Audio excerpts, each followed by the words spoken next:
And now, in studio, bringing his Midwest values from the Show Me State to the land of San Diego. He's a triple threat, licensed as an attorney, mortgage broker, and a top producing realtor who's crushing the competition. Here to deliver you what's happening in the trenches of the market. Your host, Michael Gaddis. Welcome back to the Michael Gaddis Show on AM 1170 The Answer. I am your host, Michael Gaddis at michaelgaddis.com. My special guest today is Robert Kenyon of firstcabin.com. And before he takes us to Africa, I want to kind of say one thing. You know, our lives become very monotonous. And as every day is just a day that falls away, most of the time we can't remember what we did on the day. Take a calendar. Look at any single month and tell yourself what you did on that day. When you do something special, you make your life something on yourself. It's like branding time. You will always remember when you went to India. You will always remember to Africa. So what I'm saying is take advantage of the opportunities that life has for you. And if you have the ability to travel, or you will never ever regret it, because you will always remember that time. You will look at the calendar in 2012 and say, I remember what I did in January 2012. That's when I went to see Angkor Wat. So it's really important to me. I'm very passionate about that. That's why I'm so excited to have Robert Kenyon from firstcabin.com on here. So Robert, take us to Africa. I know you've been talking to me a lot about Africa, so tell me about Africa. Well, Africa, when you're deciding to go to Africa, you have to ask several questions. First of all, where is it that you want to go? What's your priority? And you're probably going to say, most people do, is that you want to see animal, obviously. So you do not necessarily want to go to West Africa. West Africa is very difficult to travel. They do have sparse animal, but you're really talking National Geographic Africa, where you have tribal communities. You have Timbuktu. I've been there, and it was a great experience. But you really want to lean toward East Africa. So where in East Africa do you want to consider? If you want to see, as most people have heard about, the migration, and that is where you have thousands upon thousands of animals migrating across the Serengeti. Now, Serengeti extends between Tanzania and Kenya, and different times of the years when the migration occurs. Many folks will ask me and they say, okay, we want to see a river crossing. That's probably one of the more exciting times on the migration, because you have the predators are by the river because they know the animals have to stop before they cross it. You have crocodile in the rivers knowing that they're crossing that river, so they want to go and feed on the animal as well. But it's one of the most difficult things to predict. You can get a generality of when it might happen, because why? Because you rely on Mother Nature. If they had a heavy rainy season, then the grasses remain high for a longer period of time, the animals don't move.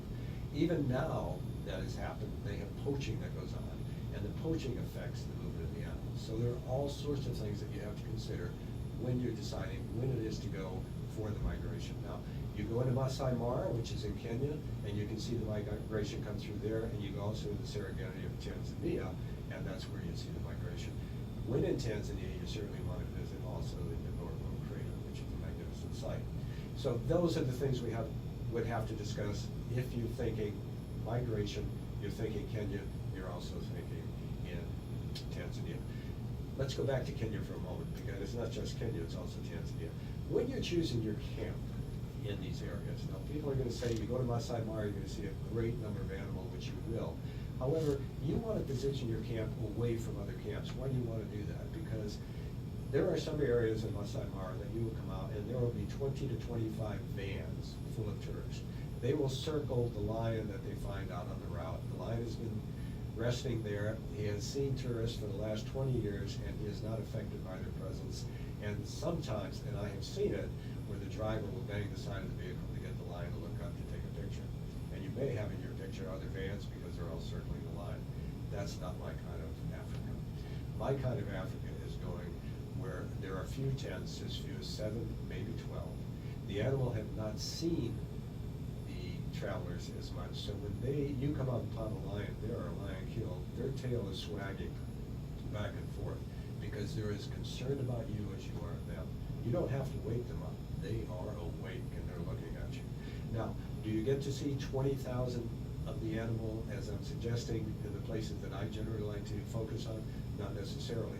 So the migration, yes, a very important factor to consider when going, if that's what you would like, volume of animal.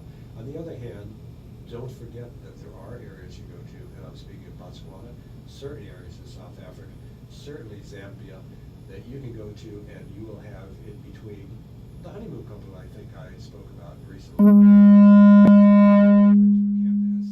to a camp that has 14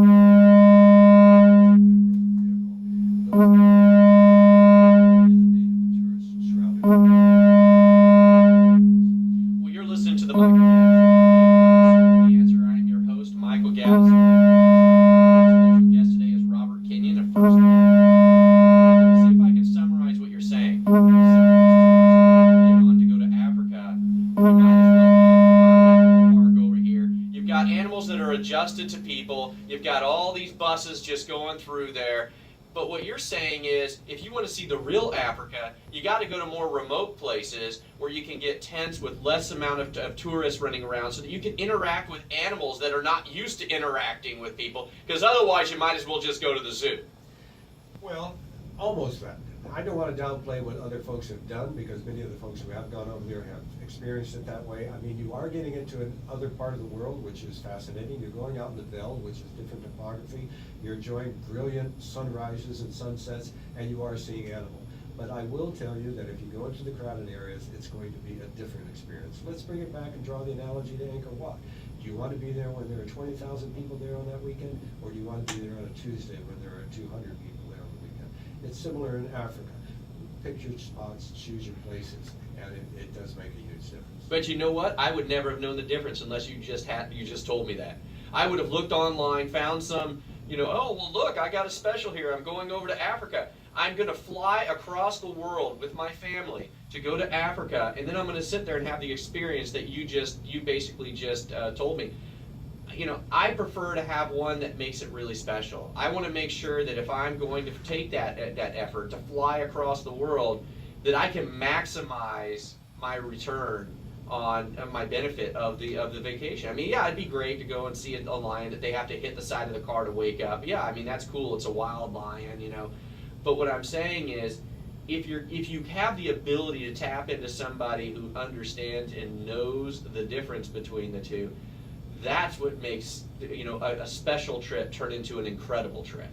I mean, would you say that's the case? Well, I think it's the case, and I'll just say that the trip we just put together for the couple that's traveling over there, they're going to Zambia. They're going up to a camp that they have the opportunity to go by what they call a makuro, which is a dugout canoe. They can go along the riverbank and see animal that way. They can do bushwalking, so they can walk through the area, and so that's a great experience, because you see the guide will point out the footprints, it'll point out the spoor, it'll point out all those things that you can see better on the ground. And of course, it'll also take the Land Rover. Then this particular couple goes down to Zimbabwe at Victoria Falls. They do a helicopter flight over the falls. They then do whitewater rafting down the Zambezi River. They then go over to South Africa next to Kruger, which is a beautiful place to do safari. And they spend their time outside of Kruger. Then they go to Botswana and the Accommodation. Well, Robert, I want to thank you for coming on today, and you're going to have to come back, because this is too much. This is good stuff. I mean, I'm passionate over here. I'm like awake. Paul's awake. He's back in there. So I want to thank Robert Kenyon of firstcabin.com for coming on today, and if you need more information about that, go to firstcabin.com. I will see you this weekend at the Successful Aging Seminar in San Diego or the Carlsbad Street Fair. You're listening to the Michael Gaddis Show on AM 1170, The Answer.